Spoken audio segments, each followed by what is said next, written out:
ನಾನು ಡಾಕ್ಟರ್ ಭರತ್ ಕುಮಾರ್ ಅಂತ ಕರ್ನಾಟಕ ವೈದ್ಯಕೀಯ ಪರಿಷತ್ ಸದಸ್ಯರು. ಇವತ್ತು ಬೆಂಗಳೂರಿನ ಕೋರಮಂಗಲದಲ್ಲಿ ಇರುವಂತಹ ರಾಜೇಂದ್ರ ನಗರದಲ್ಲಿ ಒಂದು ಎಸ್ಎನ್ ಕ್ಲಿನಿಕ್ ಅನ್ನೋ ಒಂದು ಕ್ಲಿನಿಕ್ ಕಂಪ್ಲೇಂಟ್ ಬಂದಿತ್ತು. ಅಲ್ಲಿ ರೈಡ್ ಮಾಡೋದಕ್ಕೆ ನಾವು ಹೋಗಿದ್ವಿ. ಕಂಪ್ಲೇಂಟ್ ಏನು ಅಂತ ಹೇಳಿದ್ರೆ ನಕಲಿ ವೈದ್ಯರು ಅಲ್ಲಿದ್ದಾರೆ ಅಂತ ಹೇಳಿ. ಹಾಗೆ ಹೋಗಿ ನೋಡಿದ ಸಂದರ್ಭದಲ್ಲಿ ಡಾಕ್ಟರ್ ಅಜೀಜ್ ಅಹಮದ್ ಅಂತ ಹೇಳಿ ಒಬ್ರು ಯುನಾನಿ ಓದಿರೋಂತ ಒಬ್ಬ ಇದ್ರು. ಅವ್ರನ್ನ ನಾವು ಹೋಗಿ ಕೇಳಿದ ಸಂದರ್ಭದಲ್ಲಿ ಅವರು ಇಂಗ್ಲಿಷ್ ಪ್ರಾಕ್ಟೀಸ್ ಮಾಡ್ತಾ ಇದ್ದಾರೆ, ಆಲೋಪತಿ ಮೆಡಿಸಿನ್ಸ್ ಪ್ರಾಕ್ಟೀಸ್ ಮಾಡ್ತಾ ಇದ್ದಾರೆ. ಹಾಗೆ ನಾವು ಕೇಳಿದ್ವಿ, ನೀವು ಯಾವ ಇದ್ರ ಮೇಲೆ ಇದನ್ನ ಮಾಡ್ತಾ ಇದೀರ ಅಂತ ಹೇಳಿದ್ರೆ ಅವ್ರು ಯಾವ ರೀತಿ ಉತ್ತರ ಇಲ್ಲ. ಅವರು 10 ವರ್ಷದಿಂದ ಅಲ್ಲೇ ಪ್ರಾಕ್ಟೀಸ್ ಮಾಡ್ತಾ ಇದಾರಂತೆ. ಆದ್ರೆ ಯಾವ ರೀತಿ ಲೈಸೆನ್ಸ್ KPM ಇಂದ ಲೈಸೆನ್ಸ್ ಸಹ ತಗೊಂಡಿಲ್ಲ ಒಂದು. ಆಮೇಲೆ ಅವರು ಯುನಾನಿ ಓದ್ಬಿಟ್ಟು ಅಲೋಪತಿ ಪ್ರಾಕ್ಟೀಸ್ ಮಾಡೋದು, ಇವೆರಡೂ ಸಹ ಕಾನೂನು ಬಾಹಿರ. ಇದನ್ನ ನಾವು KPME ಅವರ ಗಮನಕ್ಕೂ ತಂದಿದೀವಿ. ಹಾಗೂ ಆ ಕ್ಲಿನಿಕ್ ನ ಇವತ್ತು ಅಲ್ಲಿ ಕ್ಲೋಸ್ ಮಾಡಿಸಿ ಇವತ್ತು ಒಂದು ರೈಡ್ ಮಾಡಿದೀವಿ ಅಂತ ಹೇಳಕ್ಕೆ ಇಷ್ಟಪಡ್ತೀನಿ. ನಾನು ಡಾಕ್ಟರ್ ಭರತ್ ಕುಮಾರ್, ಕರ್ನಾಟಕ ವೈದ್ಯಕೀಯ ಪರಿಷತ್ ಸದಸ್ಯರು, ಹಾಗೂ ಡಾಕ್ಟರ್ ಶಾಂತೇಶ್ ಪಾಟೀಲ್ ಅಂತ ಇವರು ಸಹ ಕರ್ನಾಟಕ ವೈದ್ಯಕೀಯ ಪರಿಷತ್ ಸದಸ್ಯರು. ನೀವು ಕೊಡ್ಬೋದಾ? ಆಂಟಿಬಯೋಟಿಕ್ ಇಂಜೆಕ್ಷನ್ ಕೊಡ್ಬೋದಾ ನೀವು?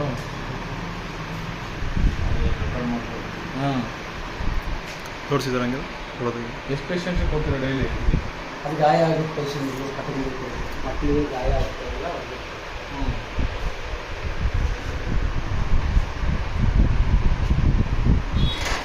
ಬೇರೆ ಮೆಡಿಸಿನ್ಗಳು ಅಷ್ಟೇ ಸರ್.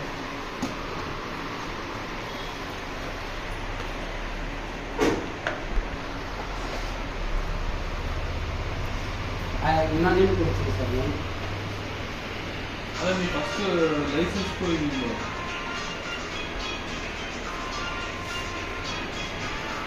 ಲೈಸೆನ್ಸ್ ಇಲ್ವಲ್ಲ ನಿಮ್ಮದು? ಅದೇ ಇಲ್ಲ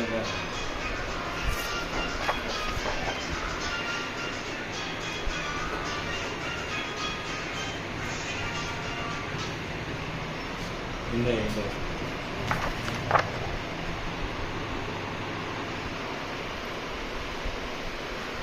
ಅಲ್ಲಿ ಹಾಕಿದ್ರಲ್ಲ, ಏನು ಹಾಕಿದ್ರು? ಟ್ರೀಟ್ಮೆಂಟ್ ಹಾಕಿದ್ರಲ್ಲ ಪಕ್ಕ? ಇಲ್ಲ, ಏನು ಬಂದಿರೋದು ಮಾಡಿರೋದು ನೋಡಿಲ್ಲ ಕೇಸ್.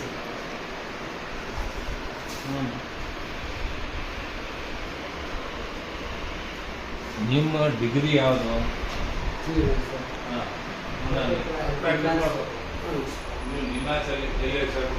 ಇಲ್ಲ, ಅವಸರ ಮಾಡ್ಬೋದು ಸರ್. KC ಜನರಲ್ ಎಲ್ಲ ಬೋರಿಂಗ್ ಎಲ್ಲ ಮಾಡಿರ್ಬೇಕು. ಡಿಗ್ರಿಗೆ ಏನೋ ಸರ್ಟಿಫಿಕೇಟ್ ಕೊಟ್ಟಾಗ ನೀವು ಪ್ರಾಕ್ಟೀಸ್ ಮಾಡ್ಬೋದು ಅಂತ. ಇವೆಲ್ಲ ನೀವು ಆಂಟಿಬಯೋಟಿಕ್ ಎಲ್ಲ ಇಂಜೆಕ್ಷನ್ ಕೊಡ್ಬೋದಾ? ಇವೆಲ್ಲ ಇಟ್ಕೊಂಡಿದ್ರಲ್ಲ ಪಾರಸ್, ಇದೆಲ್ಲ ಇದು ರೆಕಾರ್ಡ್ ಮಾಡ್ಕೊಂಡು ಒಂದೊಂದು ಎಲ್ಲ ನೀವೆಲ್ಲ ಕೊಡಂಗಿಲ್ವಲ್ಲ? ಐಪಿ ಬೇರೆ ಇಟ್ಕೊಂಡಿದ್ದೀರಾ? ಅಡ್ಮಿಷನ್ ಮಾಡಿ ಇದು ಲೈಸೆನ್ಸ್ ನಾವು ಅಪ್ಲೈ ಮಾಡಿದ್ವಿ. ಯಾವಾಗ ಅಪ್ಲೈ ಮಾಡಿದ್ದು? ಅದು 9 years 10 years ಬ್ಯಾಕ್ ಸರ್. ಅದು ಕೇಳಿ, ಯಾವಾಗ ಅಪ್ಲೈ ಮಾಡಿರೋದು ನೀವು? 9-10 years ಬ್ಯಾಕ್. 10 years ಇಂದ ನಿಮ್ಗೆ ಲೈಸೆನ್ಸ್ ಇಲ್ಲ? Health family health welfare society ಏನಿದೆ ಸರ್, ಇದು ಐಸೋಲೇಷನ್ ಹಾಸ್ಪಿಟಲ್ ಅಲ್ಲೇ ನಾವು ಕೊಟ್ಟು ಬಂದಿದ್ದೀವಿ. ಅಲ್ಲ, 10 years ಮತ್ತೆ ನಿಮ್ಗೆ ಲೈಸೆನ್ಸ್ ಸಿಕ್ಕಿಲ್ಲ, ಮಾಡ್ತಾ ಇದ್ದೀರಾ? ಡಾಕ್ಯುಮೆಂಟ್ ಕೊಡಿ. ಯಾವುದು ನೋಡ್ಬೇಕು ಸರ್. ನೋಡ್ಬೇಕಂದ್ರೆ ಲೈಸೆನ್ಸ್ ಇರ್ತದ, ಪ್ರಾಕ್ಟೀಸ್ ಮಾಡೋದಾ? ಅಟ್ಲೀಸ್ಟ್ ಲೈಸೆನ್ಸ್ ನೀವು ಮಾಡಿಸ್ಕೋಬೇಕು. ಆ 10 years ಇಂದ ನೀವು ಲೈಸೆನ್ಸ್ ಇಲ್ಲ, ಏನಿಲ್ಲ, ಎಲ್ಲ ನಮಗೆ ಕಂಪ್ಲೇಂಟ್ ಬಂದಿದೆ ನಿಮ್ಮ ಮೇಲೆ. ಸೀರಿಯಸ್ ಆಕ್ಷನ್ ಆಗುತ್ತೆ, ಗೊತ್ತಾ ನಿಮಗೆ? ಸಾರಿ ಅಂದ್ರೆ ಆಗಲ್ರಿ, ಕಂಪ್ಲೇಂಟ್ ಬಂದಿತ್ತು ನೋಡ್ರಿ. ಒಂದು ಲೈಸೆನ್ಸ್ ಇಲ್ಲ, ಫಸ್ಟ್ ಆಫ್ ಆಲ್ ಇದಕ್ಕೆ ಲೈಸೆನ್ಸ್ ತಗೊಂಡಿಲ್ಲ. ಇನ್ನೊಂದು, ನೀವು ಅಲೋಪತಿ ಪ್ರಾಕ್ಟೀಸ್ ಮಾಡ್ತಾ ಇದ್ದೀರಾ. ನೀವು ಅದಕ್ಕೆ ನಾಟ್ TBಗೆಲ್ಲ ರೆಫರ್ ಮಾಡುತ್ತೆ ಸರ್. ಬೆಸ್ಟ್ ನನಗೇನು ತುಂಬ ಕೆಲಸ ಮಾಡಿದೆ ಸರ್. ಎಲ್ಲ ನೀವು ಹೇಳಿದ್ರೆ ಬ್ಯಾಕ್ಟೀರಿಯಾ ಯಾರು ಪೇಷಂಟ್ ಯಾರು ಹೇಳ್ತಾರ ನೋಡಿ, ನಿಮ್ಮ ಹತ್ರ ಕಂಪ್ಲೇಂಟ್, ನಿಮ್ಮಲ್ಲಿ ಕಂಪ್ಲೇಂಟ್ ಆಗಿದೆ. ನೀವು ಎಲಿಜಿಬಲ್ ಇಲ್ಲ ಅಂದಮೇಲೆ ನೀವು ಮಾಡೋಂಗಿಲ್ಲ. ನೀವು ಯಾರು ಕಳಿಸೋದು ನಿಮಗೆ? ಯಾವ ಪೇಷಂಟ್ ಕರ್ಕೊಂಡು ಬಂದಿದ್ರು ಅವಾಗ ಹೇಳಿದ್ರು ಏನಾರು ಆಗ್ಬಿಟ್ರೆ ನಿಮಗೆ ಎಲ್ಲ ಬಂದಿರೋದು ನಿಜ. ನೀವು ನೋಡ್ಕೊಂಡಿದ್ರ ಯಾವ ಡಾಕ್ಟ್ರು ಏನು ಅಂತ? ಯಾರೋ ಹೇಳ್ದ ಅಂತ ಕೇಳ್ತೀರಾ? ನಿಮ್ದು ಬೋರ್ಡ್ ಹಾಕೊಂಡಿಲ್ವಲ್ಲ ಹೊರಗಡೆ ಸರ್ ಇದು ಕನ್ಸ್ಟ್ರಕ್ಷನ್ ಮಾಡಿದೆ ಸರ್ ಅದಕ್ಕೆ ಸರ್ ಸಣ್ಣ ಬೋರ್ಡ್ ಹಾಕಕ್ಕೆ ಇವ್ರು ಏನೋ ಓದ್ತಾ ಇದ್ದಾರೆ ತೋರ್ತದೆ ಈಗ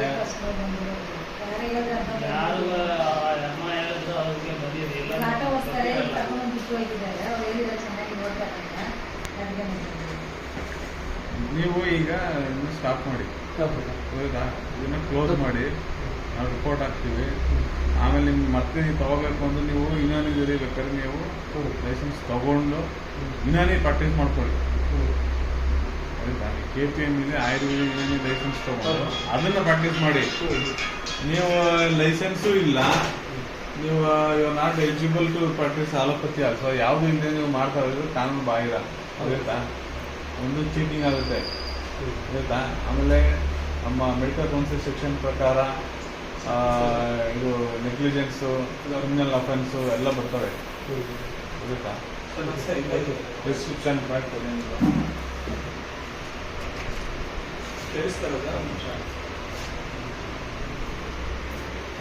MBBS ಅಂತ ಹಾಕೊಂಡಿದ್ದೀರಾ ಆಲ್ಟರ್ನೇಟಿವ್ ಮೆಡಿಸಿನ್ ಸರ್ ಅದು ಮಾಡಿದ್ದೀವಿ ಸರ್ MBBS ಅಲ್ಲಿ ಆಲ್ಟರ್ನೇಟಿವ್ ಮೆಡಿಸಿನ್ ಬರುತ್ತಾ ಯಾವುದಪ್ಪ ಇದು ಸರ್ ಇದು ನಿಮ್ದೇನಾ ಇದು ಹೌದು ಸರ್ ಹೌದು ಸರ್ ನಿಮ್ದೆ. ರಜಾಜ್ ಅಹಮದ್ ಹೌದು ಸರ್ 30 ಇಯರ್ಸಿಂದ ಮಾಡ್ತಾ ಇದ್ದೀವಿ ಸರ್ ಆಲ್ಟರ್ನೇಟ್ ಮೆಡಿಸಿನ್ ಅಂತ ಬರುತ್ತಾ MBBS ಅಲ್ಲಿ ಎಲ್ಲಿ ಇದೆ ತೋರಿಸಿ